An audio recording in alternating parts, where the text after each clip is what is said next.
Alright y'all, welcome back to the channel and to some more turkey patterning. We've got a pretty misty, gloomy morning out here, but that doesn't mean we can't come out here and do some turkey testing, especially when I've got a new choke to test out, or kind of an old choke I guess, but either way, it's definitely going to be pretty interesting to see what it can do. But as for the shell we're going to be testing today, I've got some of the Winchester Longbeard XR loads. These are the 12 gauge, 3-inch, ounce and 7/8 of number 6s, moving about 1,050 feet per second. So we know that these are a good shell and should give us some decent performance. So as for the setup I've got, I brought out the Remington 1187 here today. Again, definitely a good proven turkey setup. But as for the choke, I've got something a little bit different. I happened to stumble across one of these. Now this is an older Trulock choke. It is an extended turkey 665 constriction choke, but there's no model number or date or anything like that on this. So after contacting some people and asking around and stuff, I've been told that this choke is from right around the year 2000 or so, give or take a little. So we're pushing a 25-year-old choke here. And here's that choke out of the package. Definitely nothing special. Just says Trulock Rem 665. No special porting, no special straight rifling or anything in there. Just a 665 turkey choke. So definitely curious to see how well this old school Trulock actually can do for us. I think it's probably going to be pretty good, but we don't really know until we test it. But as for that test, everything is going to be the same as usual. I have the turkey target set up at 40 yards. I have the chronograph, so we'll be able to get our speed. So let's head over here, get you guys a view of this target, and I'll head up, take the shot. We'll look at our chrono, and then we'll go down to 40 yards and see how well this older Trulock actually did. I have some decently high hopes, considering that a lot of you guys really like Trulock and have suggested them a bunch, but how well does this older Trulock actually perform?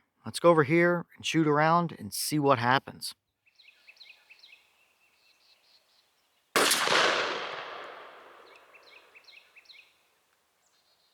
Okay, so that shell gave us 1143 through our chronograph. The box is claiming 1050, so we are a little bit above that, which is not at all unusual for these Longbeard 6s from our testing. Generally, they're up in that mid 1100 range, which is perfectly fine for a turkey shell like this. So 1143, not anything unusual, but how did it actually shoot down range through that old Trulock? Let's go down and take a look and actually see what we got.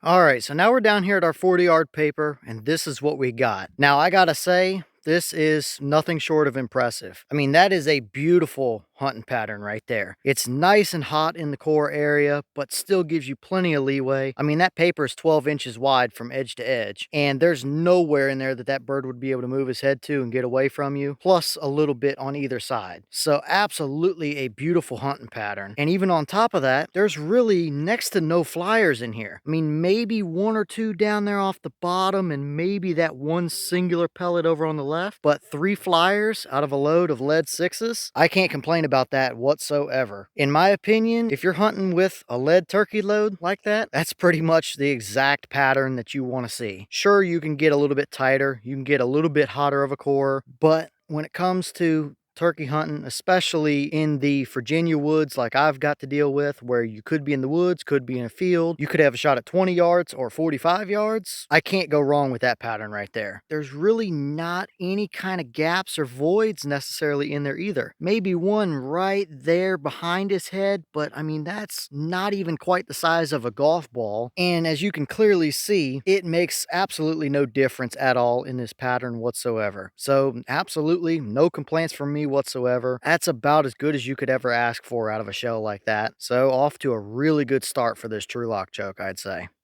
Okay, and here's the wad out of that shell, and as you can see, looks a little bit unusual and different than normal for a Longbeard wad. One petal is folded way on backwards here. The next petal is kind of torn into 3 pieces there. The other 2 look perfectly fine, but definitely not something that we typically see out of these Longbeard wads. But clearly, even though it looks like this, it didn't affect our pattern at all, I wouldn't say. But as for everything else, I mean, there's nothing down in there except a little bit of that buffer material they use. It's just pretty strange to see a wad that looks like that and still be able to perform the way it did down here. So clearly, that Trulock choke must be doing something pretty decent for us.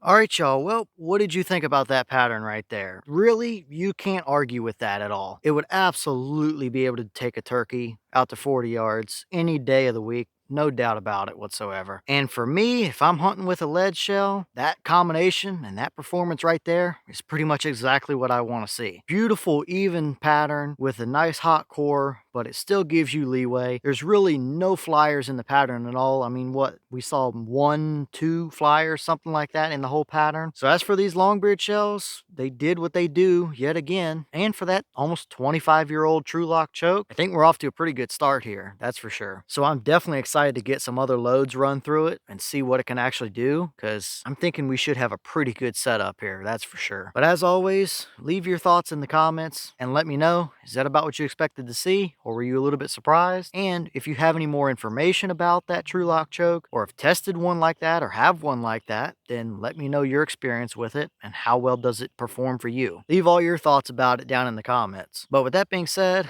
I've got a bunch more testing coming y'all's way, so stay tuned. As always, we have the channel Instagram as well as the mailbox where you can send things if you'd like. All that information will be in the description if you're interested in it. But with that being said, I'm going to get back to it, so I'll see y'all in the next one.